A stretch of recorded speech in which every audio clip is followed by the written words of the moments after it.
Class 10 इस video में हम लोग सिस्टम ऑफ लीनियर इक्वेशन को सब्स्टिट्यूशन मेथड से सॉल्व करेंगे। तो देखिए यहाँ पहला क्वेश्चन क्या दिया हुआ है, solve the system of pair of linear equation by substitution method. तो question goes like this, x plus y is equal to 14 and दूसरा है x minus y is equal to 4। तो सब्स्टिट्यूशन मेथड मतलब आपको सब्स्टिट्यूट करना है, ठीक है। तो कैसे सब्स्टिट्यूट करना है, एक इक्वेशन से वैल्यूज़ निकाल के दूसरे में सब्स्टिट्यूट करना है। नंबर 1 ले लीजिए, नंबर 2 ले लीजिए। अब मान लीजिए यहाँ से मैं इक्वेशन x की वैल्यू y के रिस्पेक्ट में मान लो मैं निकाल रही हूँ, तो x इज इक्वल टू क्या हो जाएगा 14 माइनस वाई, ठीक है। तो सब्स्टिट्यूटिंग, ये इक्वेशन 1 से मैं लाई हूँ, from equation 1 you can write here, from equation 1 x value is 14 minus 1, substituting the value of x in equation number कौन सा, आप 1 से सॉल्व करोगे तो 1 से वैल्यू लोगे तो 2 में सब्स्टिट्यूट करोगे, 2 से वैल्यू लोगे तो 1 में सब्स्टिट्यूट करोगे। मैंने 1 से लिया है तो 2 में सब्स्टिट्यूट करूँगी। Substituting the value of x in equation 2, आपको क्या मिलेगा बताएं। x की जगह आप लिख दीजिएगा 14 माइनस वाई, ठीक है। यहाँ पे x की जगह लिखा गया 14 माइनस वाई, फिर क्या है minus y is equal to 4, ठीक है। अब 14 माइनस वाई तो बन जाना है 14 minus 2y, which is equal to 4। अब minus 2y is equal to, you'll write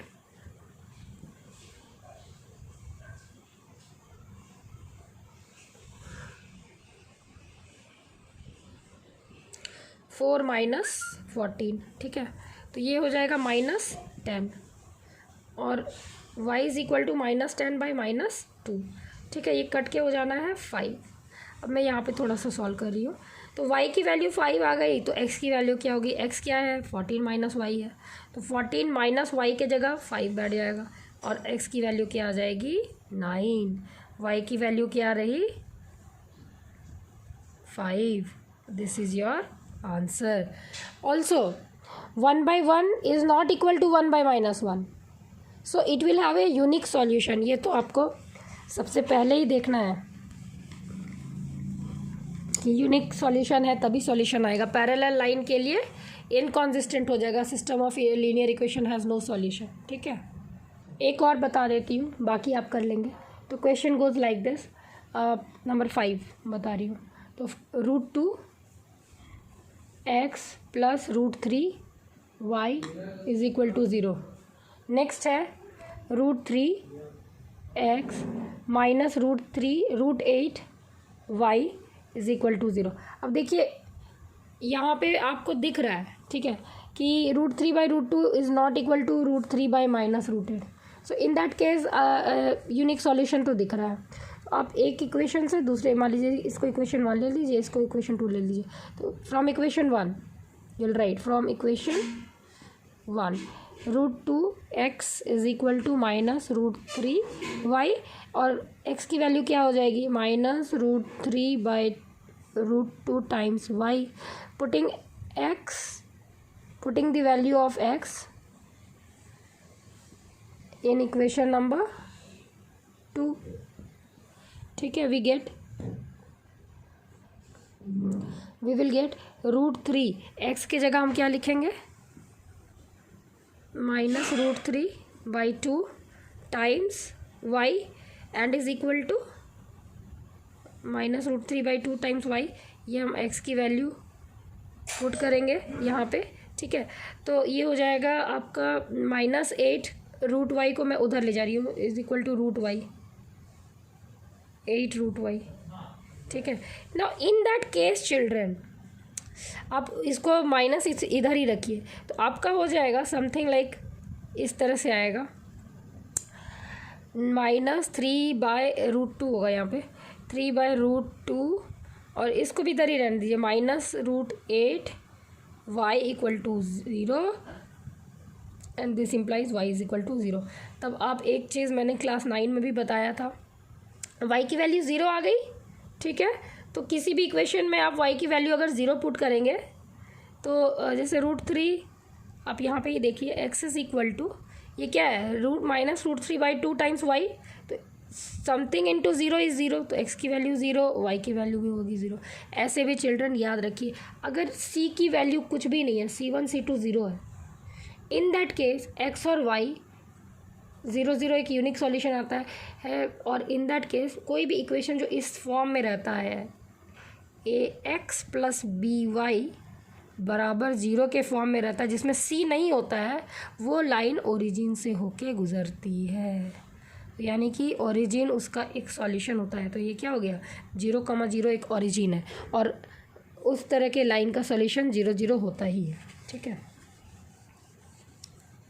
एक बार और मैं इसको इलेबोरेट कर देती हूँ, ये सब जानने की बात है। ax + by और c ना हो, तो यानी कि ये एक खास लाइन है चिल्ड्रन, जिसमें c 0 है ना, ये 0 है, तो वो ऐसे करके गुजरेगी, मतलब कहीं भी गुजरेगी, लेकिन 0 से होके गुजरेगी, ऐसे 0 से होके गुजरेगी, 0 से होके गुजरेगी, ठीक है।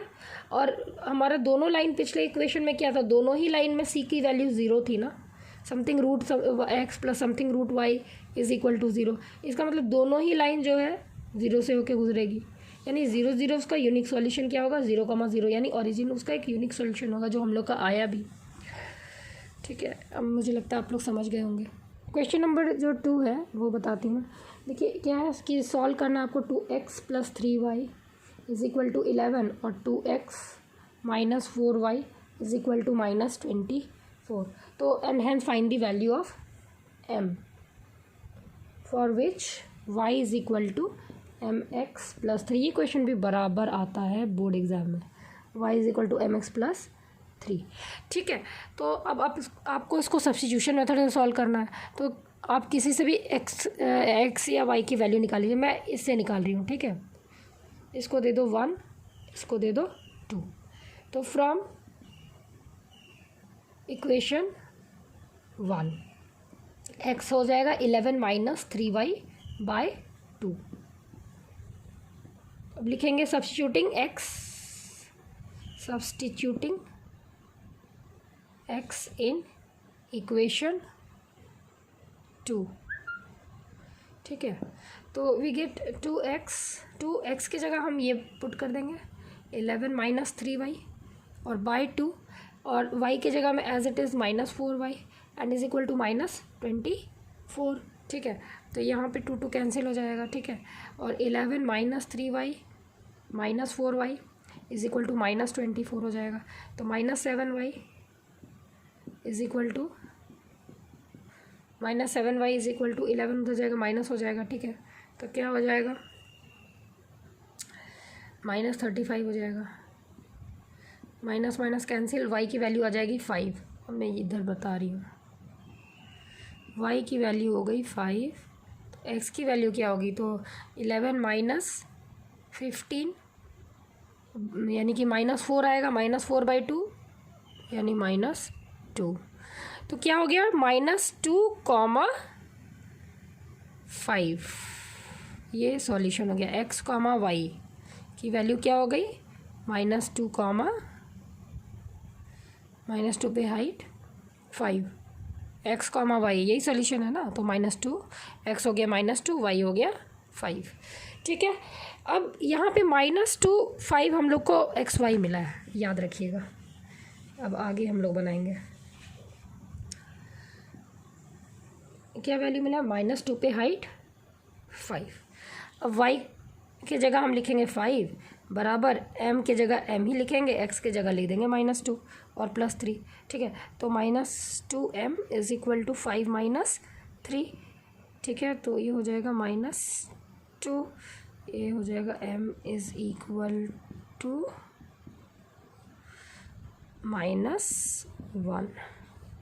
कई बार आता है एग्ज़ाम में, 2-3 बार प्रैक्टिस कर लीजिएगा, आपका कॉन्सेप्ट कॉन्क्रीट बन जाएगा। अब मैं एक और क्वेश्चन नंबर 3 का 5 बताती हूँ, बाकी आप कोशिश करेंगे खुद से बनाने का, उसके बाद मैं नहीं होगा तो मैं आपको फिर से लेटर ऑन एक्सप्लेन कर दूँगी। So let's go for question number 3 का 5।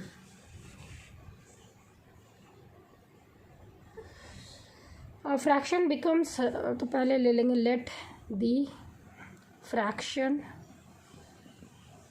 B x by y। अब fraction become 9/11 if 2 is added to both the numerator and denominator,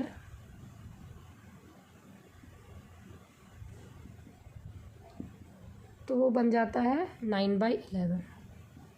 ठीक है। और दूसरा में कह रहा है कि the fraction becomes if 3 is added to both numerator and denominator it become 5/6।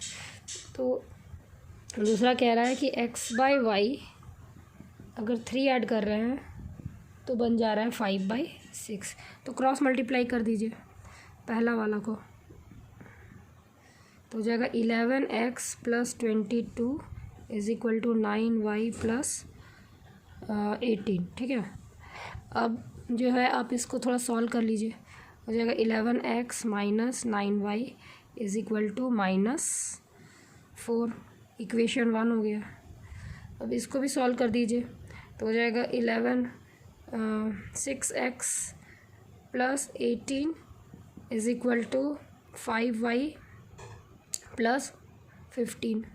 इसको थोड़ा सॉल्व कीजिएगा, तो 6x - 5y = 15 - 18 यानी कि -3 आएगा। ठीक है। अब ये इक्वेशन 2 हो गया।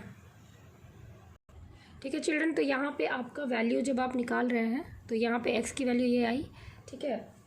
और इसको आप सब्स्टिट्यूट करेंगे क्योंकि आपने इक्वेशन 2 से लिया है, तो आप इसको सब्स्टिट्यूट करेंगे इक्वेशन 1 में। ठीक है। ये आपका इक्वेशन 1, और जब आप सब्स्टिट्यूट करेंगे तो इस तरह से कुछ आएगा।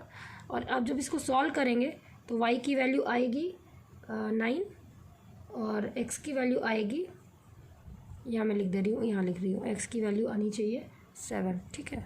तो आपका x by y required fraction क्या हो जाएगा? रिक्वायर्ड फ्रैक्शन हो जाएगा x by y यानी कि 7/9। तो ये आंसर हो जाएगा। आप बाकी क्वेश्चन बनाइए, अगर आपको कुछ भी प्रॉब्लम होगा तो फिर वो मैं आपको लेटर ऑन डिस्कस कर दूँगी नेक्स्ट वीडियो में। ओके, मेहनत करते रहिए।